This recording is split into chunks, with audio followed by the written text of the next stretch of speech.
Donc moi, je voudrais, en fait, je vais essayer de vous montrer une façon d'appréhender les chiffres qui est un petit peu différente de celle à laquelle on est habitué, mais qui pourtant joue un rôle absolument crucial dans notre société.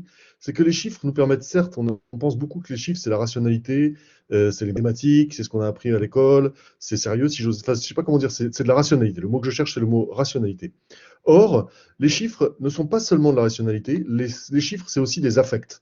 Et les chiffres parviennent aussi à nous affecter dans nos sentiments et dans nos émotions. Alors voilà, pour commencer, il faut se rendre compte que l'épidémie a aussi été une cantodémie, c'est-à-dire vraiment une épidémie de chiffres. Vous avez tous remarqué qu'il y a eu une quantité de nombres qui a circulé absolument phénoménale. Quand on lit Le Monde, comme moi, on voit qu'il y a maintenant des chiffres à la une absolument en permanence. Le soir, aux informations, on a des nombres très très souvent. Enfin bref, la circulation du virus a été accompagnée d'une circulation de chiffres absolument sans précédent. Alors j'ai une petite exemple, un petit exemple à vous donner. C'est, je ne sais pas si vous vous souvenez, au début de la pandémie, Jérôme Salomon tous les soirs présentait les données de Public France à la télévision, hein. Avec des collègues, on s'est amusé à enregistrer toutes ces interventions qui duraient en moyenne 12 minutes. Et pendant ces 12 minutes, il disait en moyenne 54 nombres tous les soirs, c'est-à-dire un nombre toutes les 13 secondes, hein. Donc c'est pour vraiment vous donner un exemple de cette cantodémie. Il y a vraiment eu des chiffres partout. Alors, je voudrais maintenant vous informer, normalement vous ne savez pas, c'est tout à fait normal, qu'il y a en fait toute une discipline, et même une société savante, qui se charge d'étudier l'action des nombres en société. L'idée qu'on a, ça n'est pas d'être des statisticiens, hein, on respecte énormément les statisticiens, on pense que ce sont des gens essentiels, mais on étudie comment est-ce que les nombres euh, vivent avec nous, comment est-ce qu'ils nous influencent, comment est-ce qu'ils participent au débat public, comment est-ce que leur production repose sur un certain nombre de présupposés, comment est-ce que leurs effets peuvent être différents selon qu'ils sont réutilisés par des politiques ou par des scientifiques, etc. Donc c'est ce genre de questions qu'on se pose. Et là, je vais vous en donner un exemple en vous montrant que cet élément sur les affects dont je vous parlais initialement. Alors, revenons sur les 100 000 morts du Covid. Ça m'a intéressé, moi aussi, quand j'ai vu ce mot 100 000 morts qui est apparu, ça m'a beaucoup frappé. Qu'est-ce que c'est que ce 100 000 morts? Alors, la première chose qui est très intéressante, c'est que d'abord, comme l'a dit le précédent intervenant, ce 100 000 morts, ça dépend des sources, hein. D'après Santé publique France, on en était au centième mort. Mais en fait, vous savez peut-être qu'on ne compte pas les morts de la même façon selon les institutions en France. Et en particulier, l'INSERM a une enquête qui s'appelle CEPIDC, là dont j'ai le nom, qui repose sur les déclarations de mort faites par les médecins. Et ces déclarations de mort, ce sont des papiers qui circulent par la poste et qui sont envoyés par les médecins à l'INSERM. Alors que les données de Santé publique France passent par les agences régionales de santé. Donc, ce n'est pas les mêmes réseaux. Et il se trouve que il se trouve que, en fait, d'après le CEPIDC, le centième mille morts était passé depuis assez longtemps, hein. Alors, si jamais on s'intéresse à ce centième mille morts, que moi je l'ai fait, je ne sais pas si vous avez fait tout simplement 100 000 morts du Covid sur Internet, vous vous rendez compte que, en fait, ce sont les médias qui se sont emparés de ce chiffre, principalement. Il y avait très très peu d'autres arguments que des arguments médiatiques. Par exemple, Santé publique France oui, où est-ce qu'il est? Ah bah je l'ai pas. Ah oui, oui. Santé publique France, Santé publique France ne l'avait même pas souligné, si j'ose dire, sur leur page web. Il y avait, en effet, on était passé au-dessus de 100 000, mais il ne l'avait même pas pointé du doigt. Mais en revanche, ce qu'on a vu, c'est que donc il y a eu Le Monde qui a organisé un live, c'est-à-dire que pendant une journée entière, il a demandé à ses lecteurs de le questionner, leur poser des questions, de voir ce qu'ils en pensaient. C'était très intéressant de voir qu'est-ce que les gens avaient à réagir, enfin comment les lecteurs réagissaient à ce centième mille morts. Et en fait, il y avait deux questions qui ont vraiment surgi de façon forte. C'était d'une part la question de qu'est-ce qui compte. Et par exemple, la question que vous avez posée, Solène, était absolument cruciale dans les lecteurs du Monde. Il disait, vous dites que c'est le mort du Covid, mais est-ce que vous comptez tous les gens qui sont morts parce qu'ils ont déprimé et se sont suicidés? Tous les gens qui ont fait on appelle ça des excusez-moi, qui n'ont pas pu avoir leur chance d'être soignés et qui donc sont morts d'une autre maladie, mais simplement parce que les hôpitaux étaient engorgés, etc. Donc il y avait beaucoup de questions en fait qui portaient sur mais qu'est-ce qui compte exactement dans ces 100 000 morts. En revanche, vous souvenez que le président de la République, lui aussi, avait pris la parole, il a écrit un tweet, et lui, si on relit le tweet, ce qui l'intéressait dans cette annonce des 100 000 morts, c'était la période. Il disait, en fait, on a vécu une période, en fait, il disait que il temporalisait les 100 000 morts. Il disait, il faut revenir en arrière sur la temporalité qui a été menée et regarder devant nous ce qui va devenir. Et donc, évidemment, la raison pour laquelle le président de la République prenait la chose de cette façon-là, c'est que ce qui l'intéressait, c'était de pouvoir mettre en avant l'action politique qui avait duré pendant tout le temps de la pandémie. Donc, ce que je voudrais vous dire, c'est que pour le coup des 100 000 morts, en fait, on peut appeler ça typiquement ce qu'on appelle une construction médiatique, mais le petit point que je voudrais vous dire, c'est que c'est une construction médiatique. Il n'empêche que c'est vrai. Il n'empêche que la question de faire des haltes, des anniversaires, de faire des moments où on s'arrête et on prend un regard rétrospectif, ça, c'est très important pour la société. Et là, en l'occurrence, c'est ça que les médias ont construit. Ils ont construit avec l'aide de ce 100 000 morts, qui certes, comme en tant que chiffre, est un peu discutable, ils ont construit, disons, une halte au moment où on repose les questions, on réfléchit à la période qui a été passée. Donc en fait, la question, c'est d'essayer de comprendre. À chaque fois qu'on a un chiffre, c'est pas essayer seulement de comprendre s'il est vrai ou faux. Ça, c'est un point important. Mais il faut aussi prendre un peu de recul et se demander, mais qu'est-ce qu'il fait comme effet au-delà de vrai et faux? Qu'est-ce qu'il cherche à faire, ce nombre, au-delà de est-ce vrai ou est-ce faux?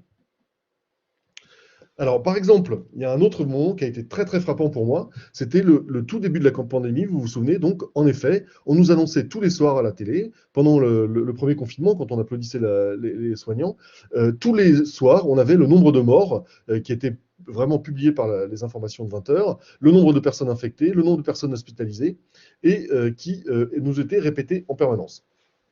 Alors ça, c'était à nouveau des nombres qui étaient produits par l'Agence régionale de santé et centralisés par Santé publique France. Et il y a une chose qui est très importante, c'est qu'à nouveau, ces nombres étaient, si on faisait très attention, ces nombres étaient encore une fois discutables. Ce n'étaient pas des nombres indiscutables. Il y avait différents réseaux de production de ces nombres et ils pouvaient être discutés. Mais ils étaient répétés sans aux informations. Et qu'est-ce qu'on pouvait remarquer de ces nombres? C'est d'une part que c'était des nombres absolus et non pas des pourcentages. Vous vous souvenez, on nous disait il y a eu tant de morts aujourd'hui, et donc c'était 1000, je ne sais plus combien, et la somme totale de morts, c'était tant de morts. Et donc ça fait des nombres qui sont importants. Si vous faites des pourcentages, le maximum du nombre que vous pouvez avoir, c'est 100. Hein. Si vous ne faites pas des pourcentages, vous pouvez avoir beaucoup plus que 100. Donc ça fait des nombres importants. Et d'autre part, les catégories de personnes qui étaient concernées étaient assez floues. On ne nous disait pas, les catégories d'âge, par exemple, changeaient assez souvent, les caractéristiques socio-professionnelles de la personne étaient assez floues, etc. Ce qui fait qu'il était assez facile de s'identifier à ces individus. Et donc, ces nombres, certes, ils servaient au gouvernement à mener la politique sanitaire, mais à mon avis, et je ne suis pas le seul à le dire, ils avaient un autre effet, c'est qu'ils nous faisaient peur. Et qu'est-ce qu'ils faisaient, ces nombres? Ils servaient aussi à nous aider, si j'ose dire, ou à nous contraindre, si on est un peu complotiste, à rester chez nous, à avoir peur et à ne pas sortir. Vous voyez? Donc là, l'idée, c'est que le nombre, quand il était répété, comment il était mis en scène socialement, il avait un effet social très intéressant, c'est qu'il nous faisait peur, et il nous invitait à respecter le confinement, pour le dire très clairement. Voyez.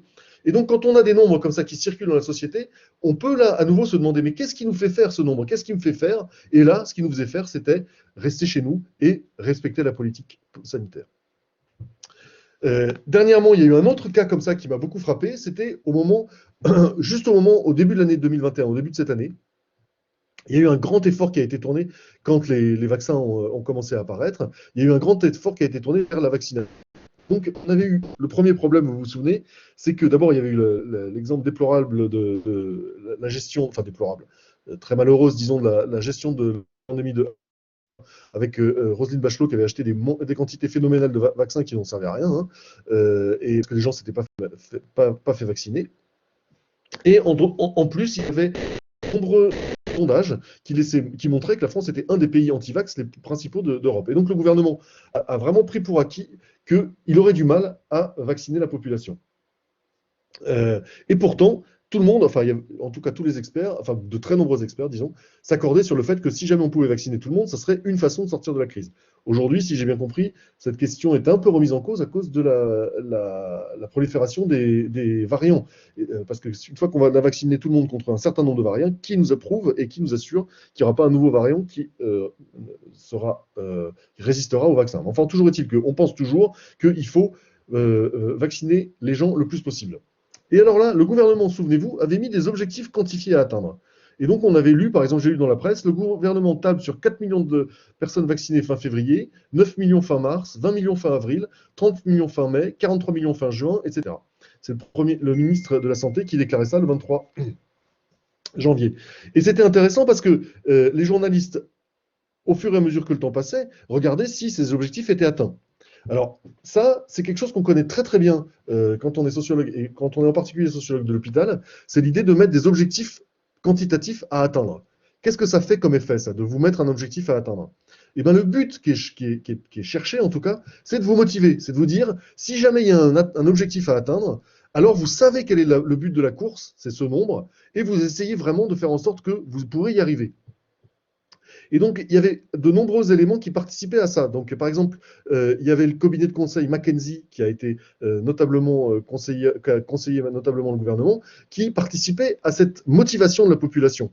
De même, il y avait ce très intéressant site là de Covid Tracker, Vaccine Tracker qu'ils ont créé à ce moment-là, qui se présentait et qui se présente toujours comme étant des citoyens indépendants qui accompagnent quantitativement le travail du gouvernement. Hein. Vaccine Tracker a une caractéristique qui est très intéressante, c'est que ce sont des citoyens indépendants qui ne sont pas du tout critiques vis-à-vis de la politique du gouvernement. Au contraire, ce qu'ils essayent de faire, c'est de rendre cette évolution plus lisible, plus accessible à tout le monde. Et donc, il y avait aussi, de leur côté, cet objectif de participer en tant que citoyen à cette vaccination de la population totale. Donc là, en l'occurrence, on avait d'autres chiffres de nature assez différente, ces objectifs à atteindre, qui visaient non pas à nous faire peur pour le coup, mais au contraire à nous motiver et à nous donner envie d'aller nous faire vacciner.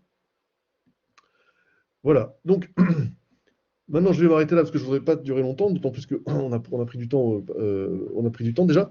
Mais ce que je voudrais redire, c'est qu'il y a une pragmatique du chiffre. Hein. Le chiffre n'est pas seulement un outil de science, un outil de description du monde. Le chiffre est aussi un outil qui a une force de transformation. Certaines personnes disent qu'il est performatif. Il transforme le monde simplement parce qu'il existe. Hein. Et on peut dire aussi qu'il a une pragmatique. Et à ce titre, il nous affecte aussi au sens qu'il ne nous touche pas seulement rationnellement, mais il touche aussi nos sentiments et nos émotions et il nous invite à agir d'une certaine façon. Et moi, ce que je vous invite à faire toujours quand vous entendez un chiffre, c'est vraiment pas toujours de dénoncer le nombre. C'est pas ce que je suis en train de faire du tout. Vous comprenez bien, hein, je suis pas en train de dire que c'est faux les nombres. Je suis en train de dire qu'il faut faire un pas en arrière et se dire, d'accord, il y a la question de la vérité du nombre, mais qu'est-ce qu'il peut nous aider à faire ce nombre? Qu'est-ce qu'il nous pousse à faire? Et une des ressources très importantes pour avoir ce réflexe de prendre du recul, c'est l'éthique. Hein. Donc, par exemple, on avait participé avec un groupe international à écrire un article qui a été publié dans Nature d'ailleurs, qui insistait sur ce point, c'est que l'éthique, elle permet de faire le lien entre les statisticiens, les politiques et le public. Quand vous avez un nombre, vous pouvez réfléchir éthiquement à ce nombre, c'est-à-dire prendre du recul et voir comment est-ce que ce nombre fait des relations entre le statisticien, le politicien et le public. Voilà, je vais m'arrêter là et j'espère que je vous ai clairement fait passer mon message. Merci beaucoup Emmanuel, c'était tout aussi passionnant dans un autre registre. Ce que je retiens, c'est que, mais tu l'as très bien dit, donc ce sera vraiment de la répétition, c'est que les chiffres sont choisis en fonction des effets émotionnels, en fonction des effets sociaux, en fonction de ce qu'ils font faire aux gens. Donc c'est leur dimension performative, rester chez eux, se faire vacciner, etc. La question que je voudrais poser tout de suite, mais hélas on n'a pas le temps de beaucoup de questions, c'est que évidemment tout le monde n'a pas les mêmes objectifs, tous les acteurs de la société n'ont pas les mêmes objectifs, il y a évidemment les acteurs politiques qui en ont, il y a des contre-pouvoirs. Est-ce que l'idée finalement que peut-être l'idéal qu'il y a derrière l'open data, c'est-à-dire des chiffres qui seraient ouverts à tous, finalement l'idéal de la neutralité, est-ce que c'est un idéal qui peut être atteignable ou est-ce que finalement toute production de chiffres dévoile enfin, euh, et enfin, vise la poursuite d'intérêts. Donc voilà, une question sur l'open data, peut-être. Alors, la question sur l'open data, elle est très intéressante parce que, en fait, alors je vais peut-être faire un petit pas en arrière. Je voudrais vous raconter une chose, c'est que avec une collègue qui s'appelle Isabelle Bruno, on a écrit un livre qui s'appelait Stat Activist. En fait, ce qu'on avait remarqué, c'est que souvent les gens disent oui, les statistiques, elles servent au gouvernement à nous contrôler, pour le dire très vite. Hein, vous savez l'argument de la gouvernementalité. Les statistiques, c'est un instrument de gouvernementalité très fort, et grâce aux stats, le gouvernement nous contrôle ou nous gouverne. Ce qu'on avait remarqué avec Isabelle, c'est qu'en fait, c'est ce que tu viens de dire, il y a de très nombreux groupes qui sont des petits groupes, souvent des critiques, souvent des organisations locales, qui utilisent les chiffres, au contraire, dans un but d'émancipation, qui disent, moi j'ai des nombres et je vais essayer de lutter contre l'état de choses grâce à des nombres. Alors, des exemples très très classiques, là, en ce moment, il y en a un nombre, moi, qui me fascine énormément, c'est le nombre du nombre des féminicides. Vous avez remarqué, avant, on parlait absolument pas des féminicides, et maintenant, tout à coup, on a dans l'espace public un nombre très important qui est le nombre de féminicides, qui est un concept qui a été inventé par les filles qui militent contre les féminicides, précisément. Et d'ailleurs, elles ont cette phrase qui est très intéressante, qui est il n'y a pas de crime passionnel, il n'y a que des féminicides. Donc en gros, elles disent, avant on appelait ça crime passionnel, c'était ridicule parce qu'on avait l'impression que c'était larmoyant et amoureux. En fait, les femmes, elles sont assassinées. Hein. Et elles comptent pour lutter contre cet état de fait. Voilà. Donc, avec Isabelle, on avait été très attentifs aux stats activistes. On se disait, il faut toujours regarder les gens qui luttent contre les autorités grâce à des nombres. Et là, en fait, depuis le début de la crise Covid, je cherche des stats activistes et je n'en trouve pas. Je trouve ça très intéressant. Il n'y a pas de gens qui luttent contre la politique gouvernementale en utilisant des chiffres alternatifs. En revanche, il y a un élément, et j'en ai déjà parlé, que je trouve vraiment passionnant, c'est ce Covid Tracker. Covid Tracker, c'est un petit gars qui s'appelle Rosier, j'ai oublié son prénom, je crois que c'est Arnaud Rosier. Guillaume. Pardon? Guillaume. Guillaume, voilà, pardon, merci, Guillaume Rosier, qui était dans son entreprise, qui sortait de son école d'ingénieur, qui était dans son entreprise, qui connaît un peu l'intelligence artificielle, les data, etc., et qui a mis en place ce site Covid Tracker, dans lequel il fait des représentations visuelles meilleures que celles du gouvernement. Et je trouve ça très intéressant parce que là, on se retrouve dans une situation là où ce qu'il montre, c'est plutôt un inachèvement du gouvernement. Il va plus loin que le gouvernement, mais sans remettre en cause la politique du gouvernement. Il est en train de nous aider à faire la politique du gouvernement, en fait. Et ça, je trouve ça vraiment passionnant, parce que c'est pas une critique, c'est-à-dire que c'est un usage de l'open data. Ah oui, et c'est ça très important. Hein. Lui, il ne peut exister parce que les données liées à la pandémie sont en open data. Hein. Donc, il va récupérer des données qui sont ouverte à tout le monde, et il les met en forme de façon à ce que la politique gouvernementale soit plus facile à suivre. Voilà. Donc, et pour répondre à ta question complètement, je n'ai pas vu de gens qui utilisent l'open data de façon critique, de façon opposée à la truc. Voilà. Alors, donc pour aller tout à fait au fond, oui, je pense que en fait, quand on met en place un système de quantification du monde, il y a des présupposés nécessairement. Et c'est pour ça d'ailleurs que souvent ce qu'on fait, c'est qu'on cherche beaucoup de nombres. On cherche plusieurs variables, plusieurs indicateurs, plusieurs sources pour les croiser et essayer d'obtenir différents points de vue. Mais quand vous faites un bon nombre, un nombre au sens où il est bien construit, il repose sur des hypothèses, sur des intérêts, et c'est sa nature, c'est comme ça. On ne peut pas le regretter. C'est grâce à ça qu'il a de la qualité. Merci beaucoup. Alors, il y a eu de nouvelles très bonnes questions, mais je vous propose d'y répondre après la dernière intervention de Vincent Israël Jost, que je présente rapidement. Vincent Israël Jost est chercheur en philosophie des sciences à l'espace éthique et dans le laboratoire recherche en épistémologie et en éthique. Vincent, je te laisse la parole.